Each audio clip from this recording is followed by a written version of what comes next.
Peace, peace. It is I, the one, the only Omarion, back with another inspirational, situational. You know what I'm saying? I got my boy Slimboogie. Say what's up to the people. Up? This is all about, you know, paying homage to the people that inspire me. You know, the people that I've come across, you know, and that have been unique in such a way that, you know, has motivated me to want to get better at my craft. And, you know, you're one of those people, you know what I'm saying? Yeah, you're one of those people that, you know, I've come across and that has inspired me. The time that we've spent together, just speaking about dance, you know, I'm not able to have those conversations with everyone, you know what I'm saying? About how deep the dance is and, you know, how I feel connected to it, and also some great training references and regiments, listening to dance and a different type of music, you know.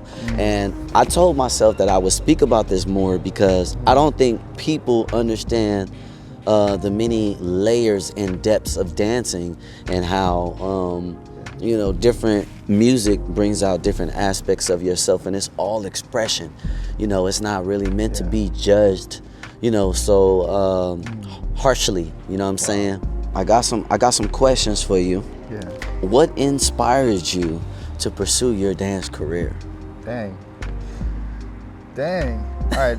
So the first time of me dancing was when I was like 6 to Michael Jackson, you know. Okay. And my mom was like always playing the Moonwalker video over and over again. Oh, tight. And then she would like, you know, watch me and be like, oh, my son's a dancer, but it wasn't a serious thing.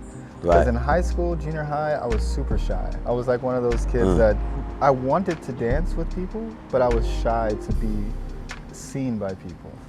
It was really, yeah, it was really one of those things where like I had something inside me, but I just couldn't let it out. I asked God if this is the thing that I'm supposed to do in my life, to move people in my life. Then I remember after my prayer, I got up and I played some music. I didn't even know what house was or what kind of music. I just played something that was like, you know, kind of trending at that time.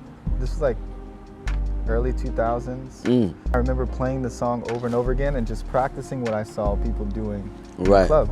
And then I went to another rave and I danced in front of people for the first time. That night, I danced from when I got home from the rave, which was like 7 a.m. in the morning, all the way until late night in that night. So I was dancing, like practicing all night. Then I went to a rave, again, danced in the cypher, and people were like, oh my God, you're so amazing. You know? And I was like, really? You know? They're like, how long have you been dancing?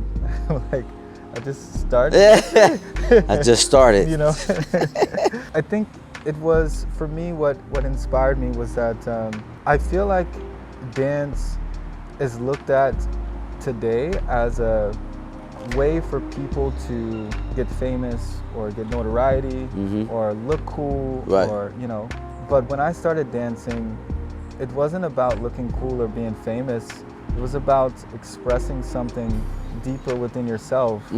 And as a result of that, I wasn't able to express myself through my whole high school, junior high school. It wasn't until after my 18th birthday that I was able to express myself. And then I got gratification from it, from people, unconsciously. Like I wasn't aware of. I wasn't looking for some notoriety. But people recognized the hard work that was put into it. So that was something that really inspired me, is, you know, something that I love to do. People can feel that love and they will give you the gratification from it. Are there any dancers or choreographers or performers or entertainers that have influenced your style? Oh, that's wild. You know, that's crazy. You know what's crazy? I would always see the videos and I would love like watching it and wanting to do it. I had a friend actually, his name was Neiman, and he would be like doing all your moves. Oh, that's crazy. on the TV. And definitely you know, Michael, especially my teacher Tabo, who's the one that actually brought me into the style that I do now, which is popping. He was the one that taught me like what animation is, how to become like this kind of magician with your movement. And but he was kind of like this Mr. Miyagi of dance, you know? He didn't teach me like, okay, do this move, do this move. He Right. taught me how to use my mind and figure it out myself. And then, you know, obviously like my crews, my wife is very inspirational. Word. And I would say like everyone that is authentically themselves within dance is what inspires me. That to me just shows so much maturity and so much willingness to learn self. And I really like that about people. What challenges have you faced in your dance journey, and how did you overcome them? Oh, yeah, dang, that's a good one right there. You were ready with the Come question. on. So I'm gonna ask you one more time, so I can make sure, because it was twofold. Okay. What challenges have you faced in your dance journey, and how did you overcome them? Because I will say, you know what I mean, a dancer's journey is unique and unlike a lot of people. You know, the ups and downs, the peaks and valleys is different for true dancers. So the biggest challenge for me in my dance was I would enter battles, but I would never win. I would always lose. People would hate, people would talk smack. Oh, damn. It would be like, you know, oh, he's not a real popper. Oh, you know, animation's not real popping. I mean, I come from a time where criticism was always used as fuel and not as something to tear you down, to push you away. For sure. So for me, the criticism was always like, oh, you don't like it? Okay, I'm gonna make you like it. Ooh. Oh, you don't want to see that? Okay, I'm gonna make you see it. See, I got that thing too. Yeah. Yeah, that thing too. Oh, for real? Oh, okay. Yeah. Which is a crazy fuel. Yeah. Yeah. I just kept pushing myself to find ways how to make my dance accessible for everyone, so everyone can enjoy some piece of it. Okay. And then that led me into developing and wanting to understand the styles, the history, the culture even deeper. Because if I can understand the culture, if I can understand the styles, I know how to utilize this, put it inside of myself, and still like be me. Started to learn how to take the stuff that I learned from my teacher, the creative way of thinking. Yeah. And then the styles of popping, and trying to find ways how to express it in the way that I feel. I started to get a lot of like curiosity from people, even people that were hating a lot before, came up to me and was like, "Yo, Slim, you're incredible," and and that's my way of overcoming it. But I mean, this was probably the nicest way to put a lot of the stuff that happened, because some of the stuff was like, wow, you know, I mean, people were trying to sabotage me like in ways where, I mean, I don't want to get into the negativity, but it was low frequency situations happening very, very often, and I think just having the goal is what got me over that hurdle. Right. I think that's always important to speak about, because in the search to find yourself, because that's essentially what you're doing. Absolutely. You know, you have to be vulnerable enough to explore the things that you like and don't like, and then also the things that are presentable. Absolutely. You know, and those things that kind of represent maybe an outer layer of you in dance. It's such an expression that we're telling you a lot. We're saying it a lot. We're being honest about where we are. You know, and I think because there's not a lot of conversation around dance that way, you know, people have less understanding and less appreciation for what they're witnessing. You know what I'm saying? Because a person can dance and be really bearing their soul. You know what I mean? But if you don't know that, if you're not paying attention to that, you know what I'm saying? In every other sport, they talk about these aspects, these spaces, you know, where you're able to explore and then analyze yourself and see like just all of those dimensions. You know, people don't even understand. That's in one movement. That's in one move. You know what I'm saying? People often look at what a person's doing and not how a person is doing it.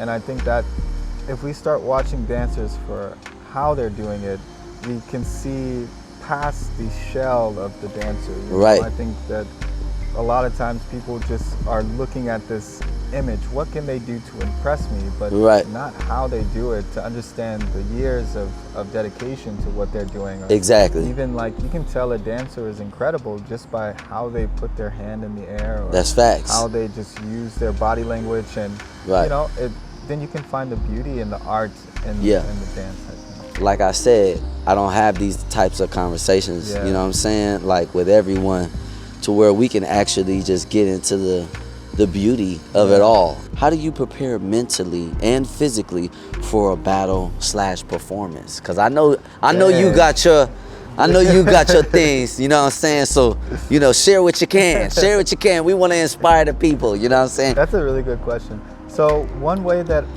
helped me, first of all, energy. Me and you both, I think we believe in energy very deeply. Yep. So in an environment that is very social, like a battle or a competition, every person you walk by is kind of carrying a certain type of energy with them, something that they want to win. Some people are very competitive, some people are very like, hi, I just want to be having fun. So what I would do is I would first get out all the highs and hellos to everyone, and then after, I won't talk to anyone. I'll go by myself. I will just walk, pace myself very slowly. And I think the slow movement is very therapeutic because it kind of helps to slow down the thoughts in your head and in your mind, and now focus on like just moving your body slow. And I would use the car, the reflection in the car in the parking lot at the events, to like just kind of move slowly through and practice like with my arms and feel what that feeling is. And feel every joint and muscle in my body until I feel like these parts of my body are completely in control. Right. And then even when I go onto the stage, I'm moving slowly before I can even dance fully. Right. When we get a lot of anxiety with battles and competitions, and we don't slow ourselves down, we end up losing control of what we're capable of doing. That's facts. So I tried to find ways how to bring myself in center first, so that I'm completely in control. If I go 100, I can, like this, go back down to 10. Yeah. Or, and for shows, man, shows are so different for me. Shows are like very much the mindset I need to have is fun the whole time. Word up. Because if I take it too much as a hit or miss, then I will start to become very insecure about what I'm capable of doing. Yeah. So if I keep having fun in my mind, then the show ends up becoming way more fulfilling for me and I think the people watching. Okay, that's dope. Man, do y'all get those perspectives? Wow. Come on, let you in to the creative mind and the importance. And it's funny, when I was younger, I didn't have a real appreciation for taking your time. I was a young man who moved fast, very fast. That was like my superpower. Like, you know what I'm saying? Like my thought process and how I approach things, you know what I'm saying? So I began to more and more appreciate taking your time. It's like you can enjoy it more. You giving those tips, you know what I'm saying, to people that are in high energetic settings, you know what I'm saying? Resetting your energy, being intentional about the direction and the flow, you know what I'm saying, before a performance, you know what I'm saying? These are a lot of things that people don't get, and or understand the power of, this transfer that ends up happening, you know what I mean? Because it's a transfer of energy, on any stage. If you have an audience, it's a transfer of energy, you know what I mean? And usually the person that's on the stage has a lot of energy, you know what I mean? But for you to just speak about how you can dial in and, tweak those things and, okay, let me turn up a little bit more, you know what I mean? Let me be intentional about my approach. And those are all the things that I do when it's time for me to perform. I remember this one time I was on tour and I ended up getting into it with someone because, I didn't get into it, but my team got into it with this particular person because after the stage, I have to come down off of, that high, that 45 to 60 minutes performance of me singing and dancing and using all these mediums within my body. It's like once I stop, get off a stage, because it's nonstop, you know what I mean? Then I have to kind of come down, and somebody was like upset about that, which further makes me feel like it's important that you create, boundaries for yourself. Absolutely. Not just in the performance or dance realm, but in life. I think boundaries are so important in order to protect your own personal energy.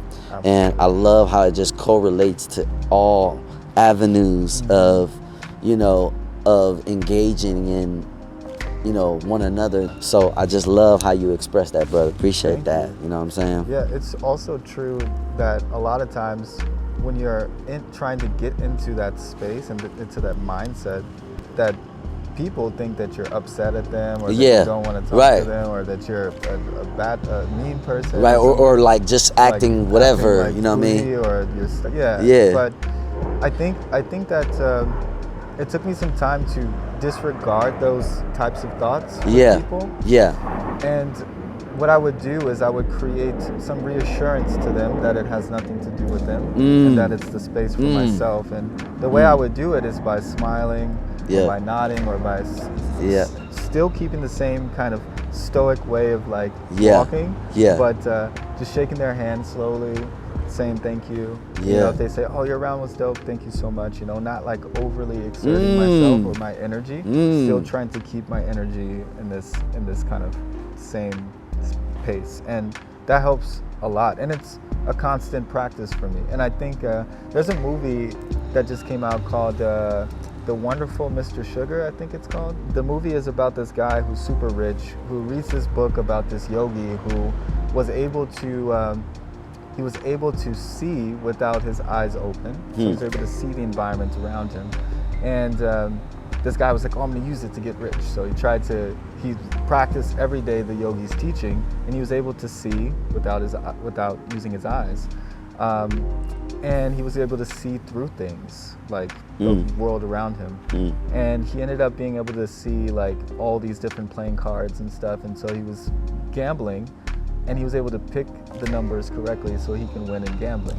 And then he was winning all this money. He's like, "Dang, this is no fun. This is nothing for me." So instead of him continuing to pursue stealing money and trying to get money through gambling, he was giving money and doing this to like the orphanage and stuff. But what I got from it was that this guy was super rich, and then the yogi was obviously not financially rich, but he was rich with the practice and the mindset to continue, to develop his craft in a way where he can now see the world without his eyes. Right. Woo, so I think that's deep. The more that you practice something, even as simple as just walking slowly, the deeper it gets into your psyche, and then the more you open up into different ways of dealing with those situations. Yes. Do you have any pre-performance rituals or superstitions? Dang, that's crazy that you say that. I don't think I've ever been asked that question, but I do have this. Oh, wow. There are like certain superstitions, I think. I guess it's not a superstition to me, because I believe it to be true. But, right. When people come up to you and they overly give you like a lot of props in the battles and stuff and competition, you're like, "Oh my God, dude, you're so god, man, you're gonna win." Right. When that happens to me, it goes into my mind, and I'm trying to repel the thought of, "Oh, I'm gonna win." So if someone tells me that I'm going to win, it actually hurts more for me. It makes me feel more comfortable in that space. So then I'm like trying to fight what they're saying, and because you don't want to think about winning in competitions. Right. You want to think about what your goal is. Yeah. So, and it's not like, I know like the innocence in a lot of it. Some people are honestly just wanting you to progress. Yeah. But sometimes it can be very hurtful for the person, because it draws the focus away from the goal into a different place. The only other thing I can think of is like clothes and stuff like that. Clothing makes a big difference in like true. In like how you dance, and that's true. Especially when you're on stage and then you see all these people dressed up all dope, and then like there's been times where I'm like, dang, I don't feel good in what I'm wearing, and then I would go back to the car and try to find something to change so I can feel a bit more comfortable. That would probably be the most superstition that I could think of. Right. right now off the top of my head. I know there's definitely stuff. That was like such a random question that I never, I think about that kind of stuff though. So it's dope that you asked it, but I never thought that someone would ask me this, Yeah, because like for me, there is some pre-show like superstition rituals. But it's ever changing. Like, and depending on what the tour task for me and stuff like that, things change. Some of my rituals is like I never like perform usually cold.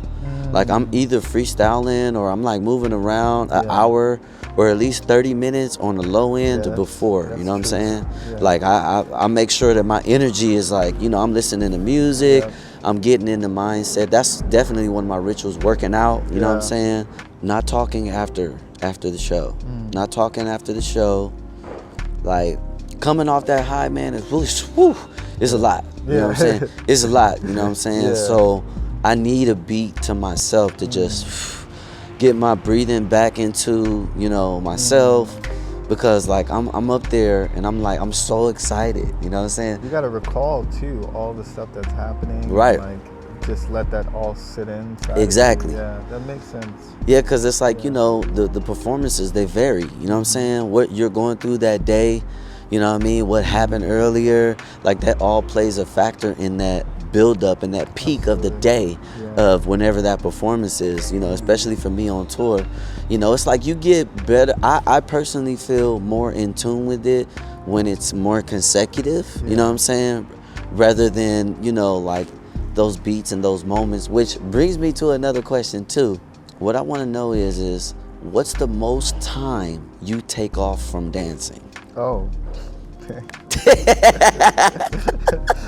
What's the most time that you like, yo, I'm danced out, you know what I'm saying? Like because for me, bro, it really varies. But what I will say is that the time that I take away is just as important as the time that I'm spending, because they affect each other. It's crazy how like some people have such a different way of like still being in tune with themselves, because like I don't think I've taken more than 3 days off of dancing, like without dancing at all. Whoa. I think since I started dancing, wow, I danced I have to dance every more. single day. But my teacher would tell me, he would be like, okay, 1 day you're good to relax.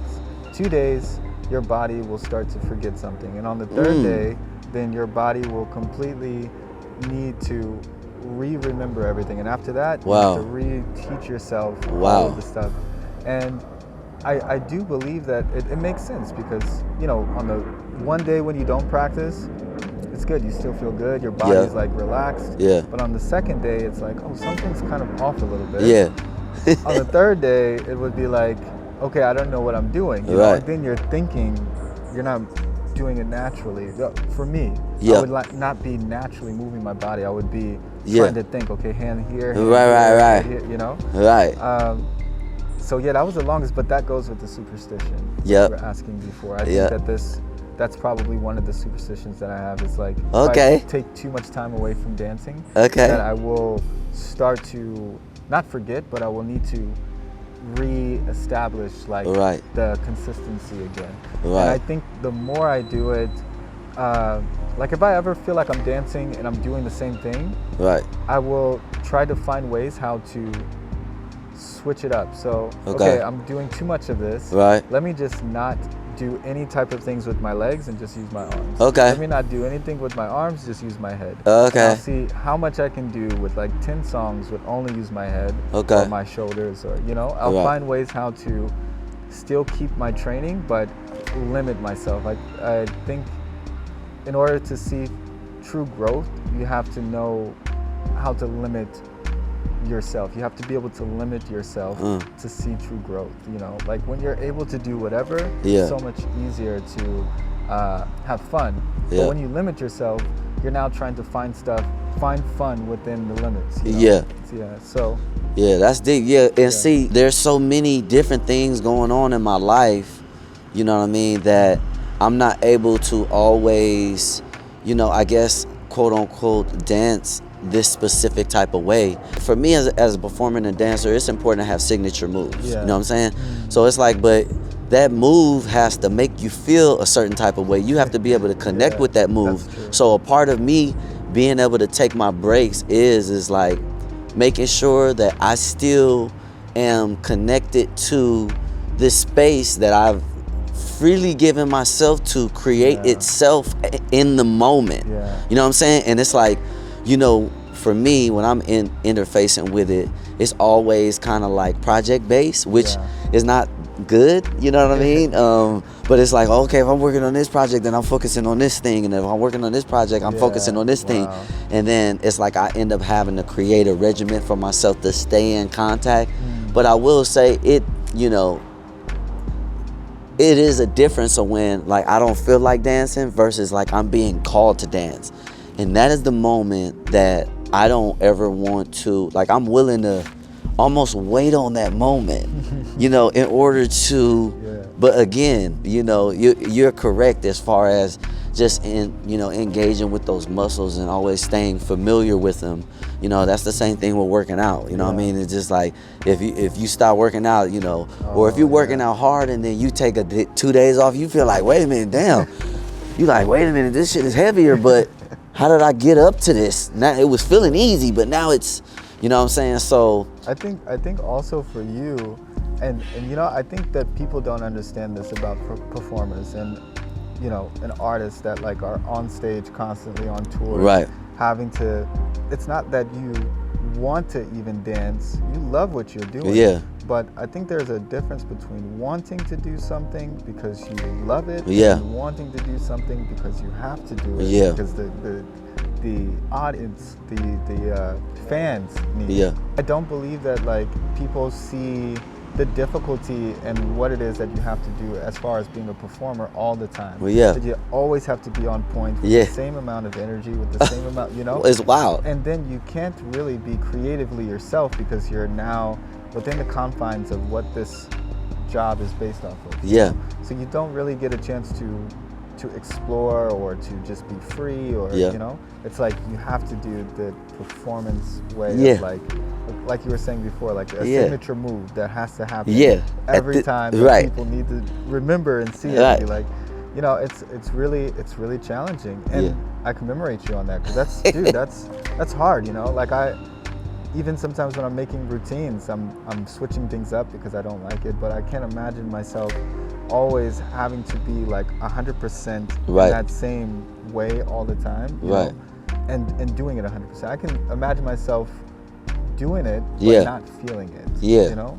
So it's hard. And see, that's the balance of, you know what I mean, a performer that I feel, and that's why, you know, I love when you share the things, you know, that you prepare before you have performances, and also that break time, because I know that break time is different for everyone, you know what I'm saying? But like I said, I love to be hit with the dance. When I hit for the dance, I don't miss nothing. You in here, you in the mess, or you in the laundromat, you know what I mean? And then your favorite song come on, and people looking at you like, what the hell are you doing? You like, nah, this shit fire right now. I got to get this off, you know what I'm saying?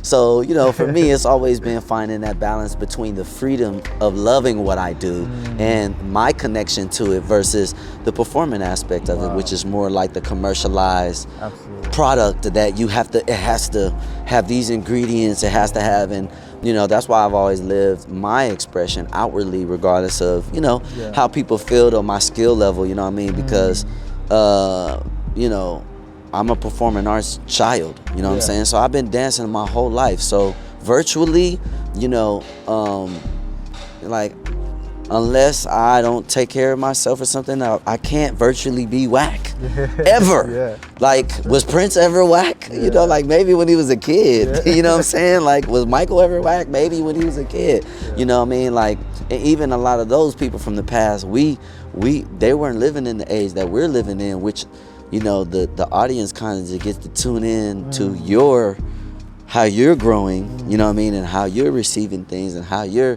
you know, continue to press forward, you know what I'm saying? So I think it's an interesting thing because, you know, the cameras is in our face all the time, you know? So it's like, yo, if I could sit down with some people, you know, that I respect, that I feel like knows, you know, or has a different perspective to growing and learning. It's like, man, I want to share that, man. So I thank you for your time. You know what I'm saying? And like, yo, we gonna dance a little bit, but you know, is there anything, you know what I mean, you want the people to keep in touch with, like, you know what I mean, as far as like, you know, you doing classes? Like, I would definitely recommend y'all, you know, and by the way, I have to speak about this as well, because, you know, we both from California, you know what I mean, we both born and raised, you know, feeling very close to the poppin' style. Every state, every city, you know, they have their own versions of their things that make them uniquely them. And in the West Coast, poppin', you know what I mean, and that music and that funk and that feel, you know what I mean, that's where we come from. So that's why we love poppin', you know what I mean. So if you want to come and experience the West Coast flavor, you know what I mean, and it's all different types of flavors, like, oh my gosh, you know what I'm saying? There's so many performers and dancers out here that have those different type of flavors, you know. Broaden your palette of dance, you know what I'm saying? Taste different things, look at different dancers, see why they dance like that, because, you know, it's a joyous and a beautiful thing when we all could be on this planet and appreciate the diversity that we all bring to the table, you know what I mean? So having appreciation for all things is called having high taste. And I know you want high taste, you know what I mean? So I'm trying to give you the keys, baby. All right? So yeah, thank you again, Slim. And you know, tell them. I do teach classes every week at ML. So one thing I will say is it's welcome to everyone. And I think, like, you know, I try to make sure that no matter what level you are in your dance, that you feel comfortable and that you're able to at least take something home with you. My goal in every class is to make sure that you take one thing back with you. It doesn't matter if it's like you know, just like a little wave or a little hand thing or whatever. And the other thing I have to say is, like, you know, popping is like an old school dance in a sense of, you know, where it came from, the 80s, but we're in 2023, and now the development of the style is accessible to everyone, and it's not just this really difficult, I gotta spend 4 years. The journey is actually what makes it fun. It's the ability to learn more and to pick up more and to, like, learn these little nuanced things that then turn into these big things and moments. And so I want to welcome anybody to the classes, and if you have any questions, you can always hit me up on Instagram, since we have this beautiful way of communicating with each other internationally. So yes. Oh, my phone died. Oh. Right in the middle. Wow. That's that real street dance. Okay. That's that real spill right there. Ooh. Bro. You know what you do that I really enjoy? It's like, you're not just like putting moves in places. Right. Like, everything is like a story happening in with your dance. Right. It's rare that people see it for the story, and I feel like when people watch, they just look for like some blow up. But like, you're like, boom, boom, and this goes here, then this comes here, and then this goes there, and then it's like, oh, but there's a wave here, then there's a wave here, then somebody, you know? Right. Like, I love this kind of stuff. Come on, man. Thank you, bro. Thank you.